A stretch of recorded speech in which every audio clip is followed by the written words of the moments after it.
She love a one family. But I really want enough for forward.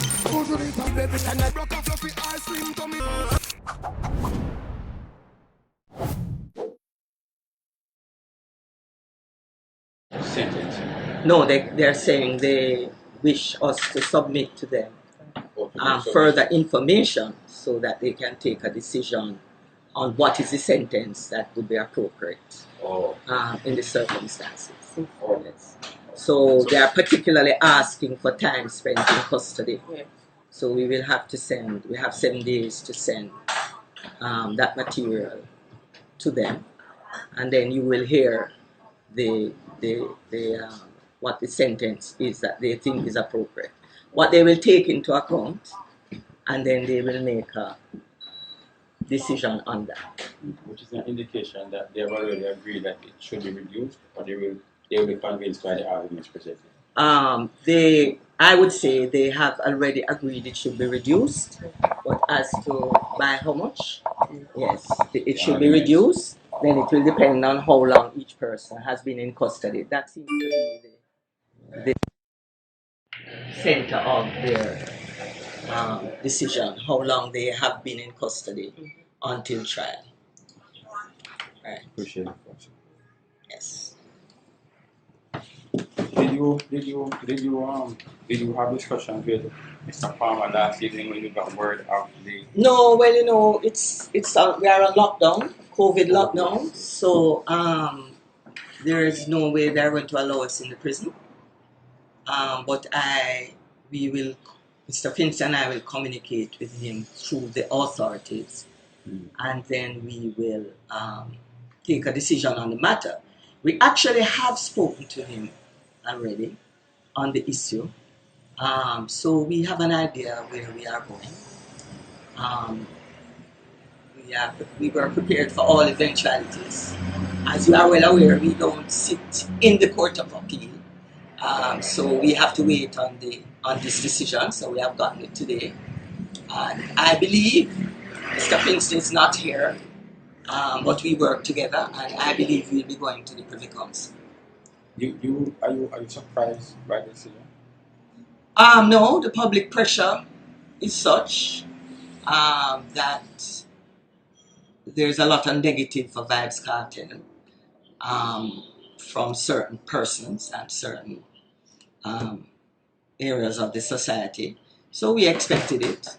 But personally and professionally, I can tell you, my view, I was not in the trial. Remember that. I did not do the trial. It was Mr. Finson.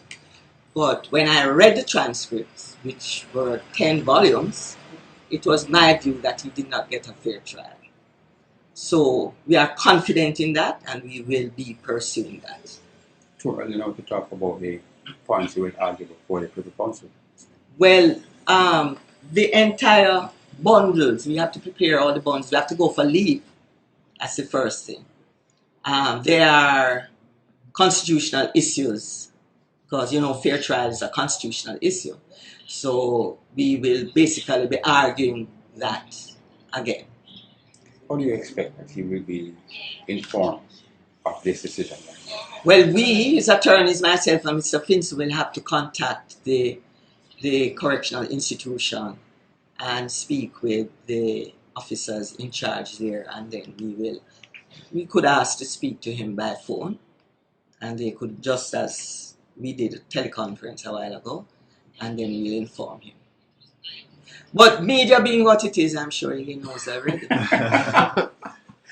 Thanks very much, Chris. Really appreciate it. You are so welcome. If I might ask, QC, there have been concerns about his health. Yes. Is there anything that you could say about that in regards to his health condition, and if this is something that you possibly could put forward as if there are actually health concerns?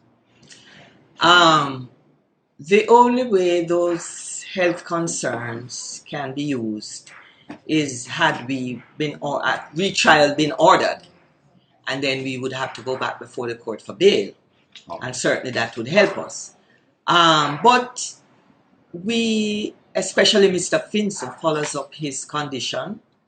And when he needs to be taken to the hospital, he is taken. It's not that he's being neglected. He can't be treated in the institution. So you will know from time to time he's taken to an appropriate facility to receive whatever attention is needed.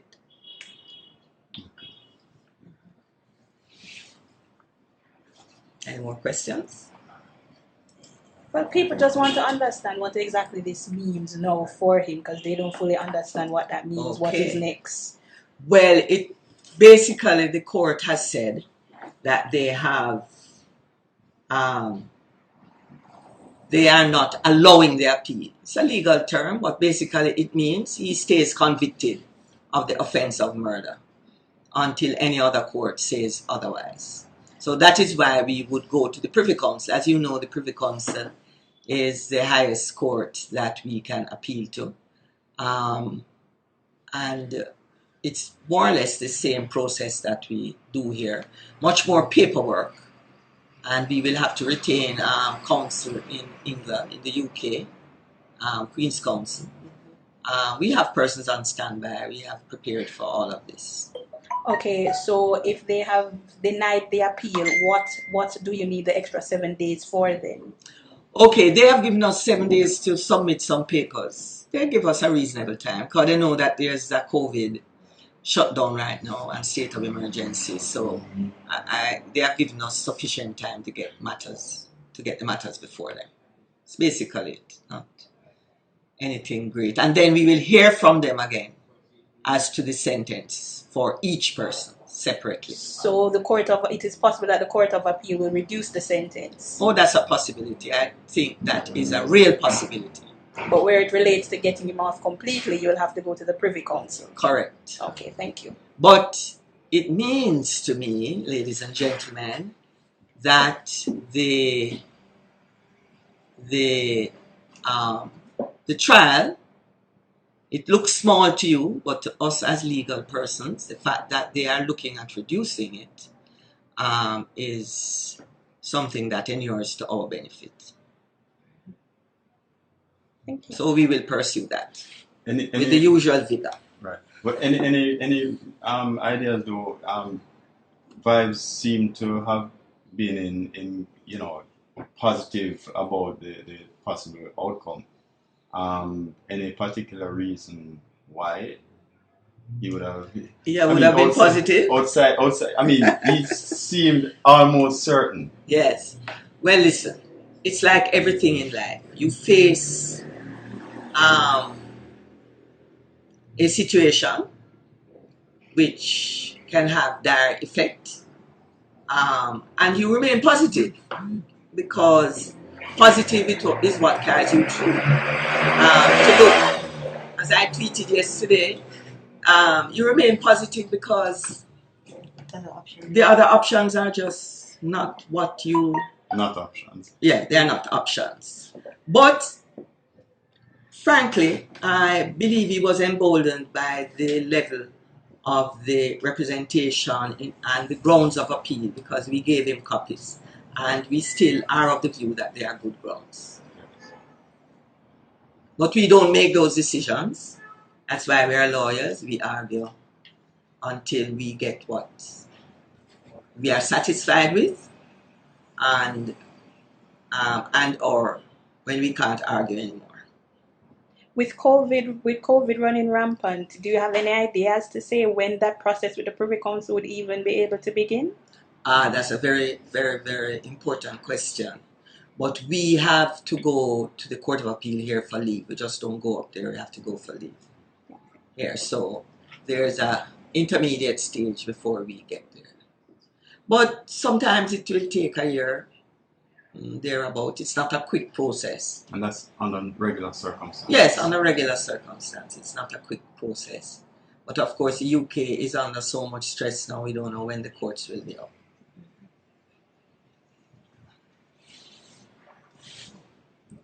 In a case like this, would you now confirm that it would be best if the Caribbean had their own court so that we wouldn't have to go to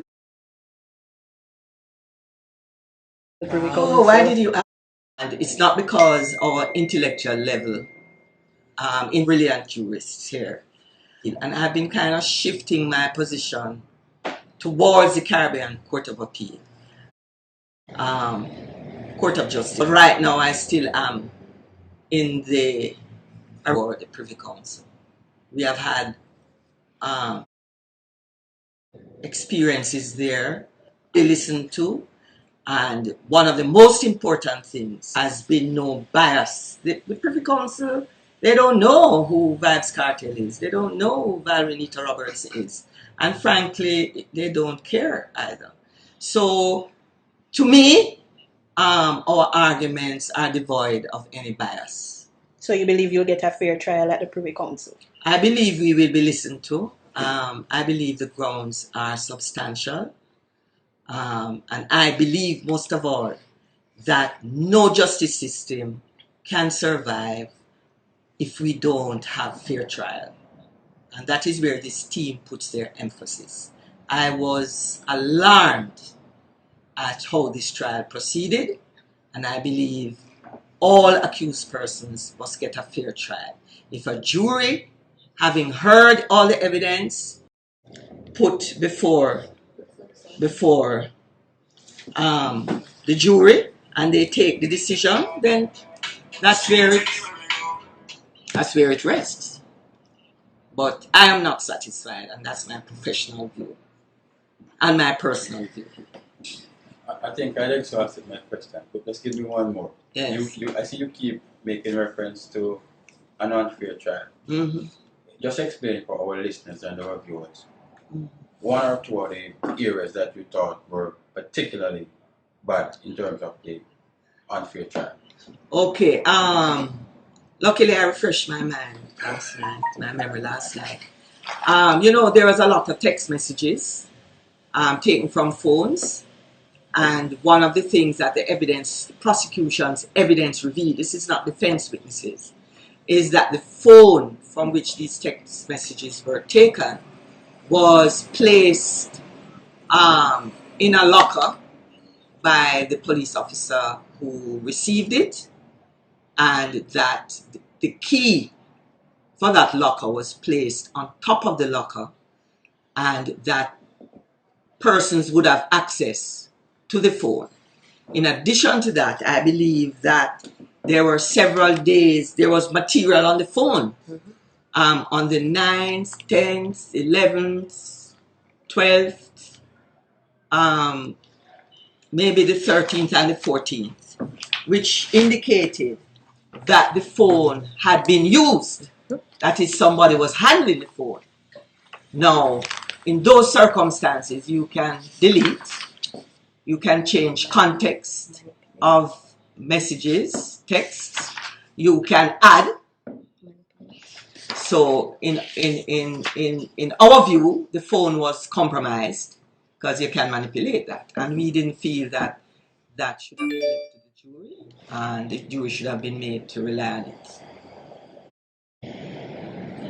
Yes, as it was one of the areas that I believe was important. Also, there was cell site